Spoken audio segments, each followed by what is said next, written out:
আসসালামু আলাইকুম। Welcome to daily job news and preparation YouTube channel.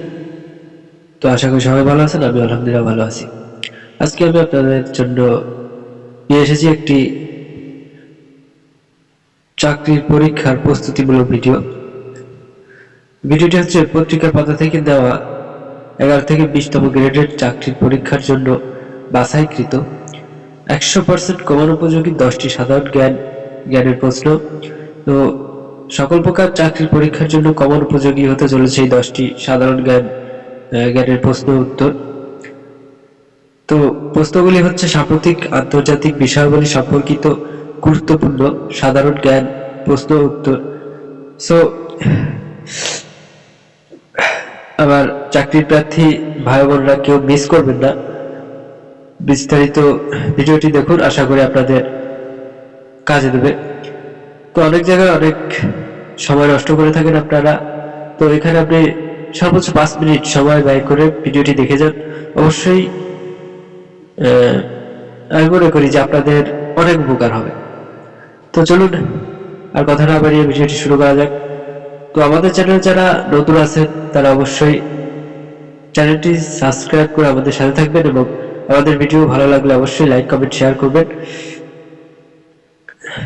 তাহলে চলুন ভিডিওটি শুরু করা। Welcome to Daily Job News and Preparation YouTube channel.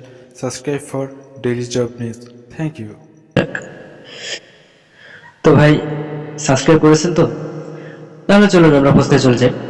পত্রিকার পাতা থেকে নেওয়া, স্যার এখানে ডেটটা একটু ভুল আছে, 24 নভেম্বর 2024, এখানে হবে 24 ডিসেম্বর।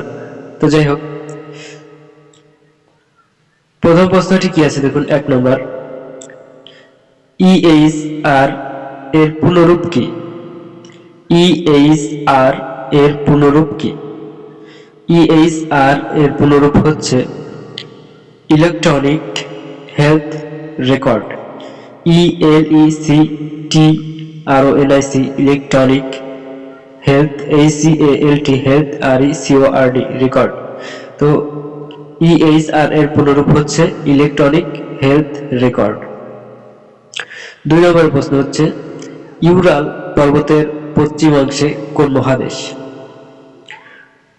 ইউরাল পর্বতের পশ্চিমাংশে কোন মহাদেশ? উত্তর ইউরোপ। তো ইউরাল পর্বতের পশ্চিমাংশে ইউরোপ মহাদেশ অবস্থিত। 3 নম্বর প্রশ্ন, প্রাচ্যের ম্যানচেস্টার কোন শহরকে বলা হয়? প্রাচ্যের ম্যানচেস্টার কোন শহরকে বলা হয়? উত্তর ওসাকা। প্রাচ্যের ম্যানচেস্টার শহর বলা হয় ওসাকা শহরকে, ওসাকাকে। 4 নম্বর প্রশ্ন, দি মডার্ন স্টেট গ্রন্থের লেখক কে? দি মডার্ন স্টেট গ্রন্থের লেখক কে? উত্তর ম্যাকাইভার। দি মডার্ন স্টেট গ্রন্থের লেখক ম্যাকাইভার। 5 নম্বর প্রশ্ন, সরি ভিউয়ার্স, আমি একটু অসুস্থ আছি তাই আমার কথা বলতে একটু সমস্যা হচ্ছে। 5 নম্বর প্রশ্ন, শ্বসনতন্ত্রের প্রধান অঙ্গের নাম কি? উত্তর ফুসফুস। শ্বসনতন্ত্রের প্রধান অঙ্গের নাম ফুসফুস।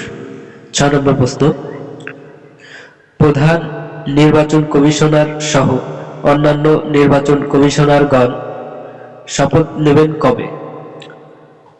প্রধান নির্বাচন কমিশনার সহ অন্যান্য নির্বাচন কমিশনগণ শপথ নেবেন কবে?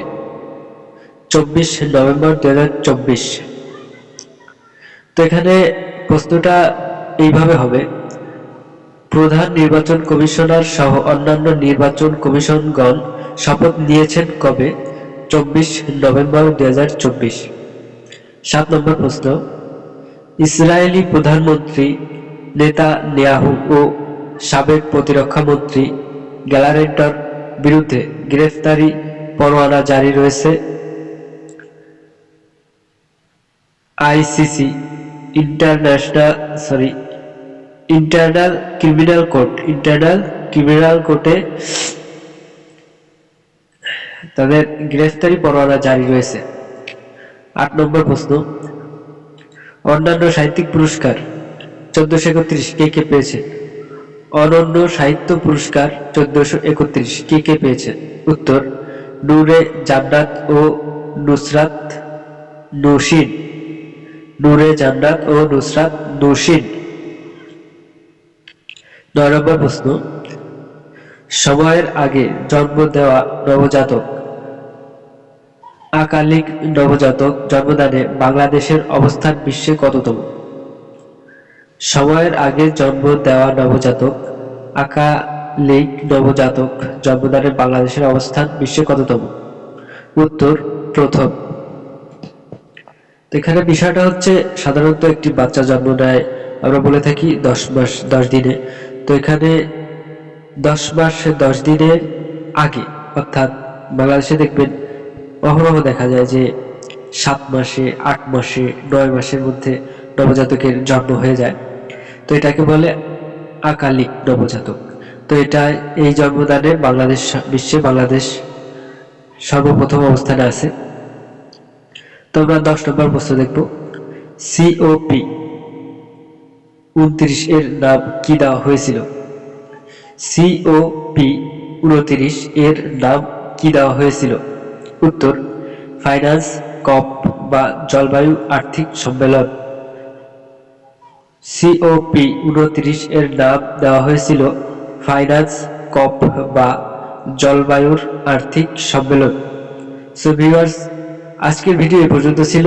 তো এই 10টি প্রশ্ন কিন্তু আসন্ন 2025 সালের সকল প্রকার চাকরির জন্য 100% কমন উপযোগী। এখান থেকে 10টা প্রশ্নের ভিতর দেখবেন যে আপনারা 2-3টা কমন পেয়ে যাবেন ইনশাল্লাহ। তো আপনারা সবাই প্রশ্নগুলো একটু মনোযোগ দিয়ে দেখবেন এবং মুখস্থ করে রাখবেন যাতে আপনাদের পরীক্ষার হলে কেউ ভুলে না যান। তো আজকের ভিডিও এই পর্যন্ত ছিল। তো ভিডিওটি ভালো লাগলে অবশ্যই লাইক করবেন এবং আপনি কোন জেলা থেকে দেখতেছেন সেটা কমেন্টে জানাবেন। এবং যদি ভিডিওটি হেল্পফুল মনে হয় তাহলে আপনার অন্য ভাই বোন বন্ধুদের শেয়ার করে জানিয়ে দিন বা তাদেরও শেখার সুযোগ দিন। তো আজকে এখানেই বিদায় নিচ্ছি। আল্লাহ হাফেজ।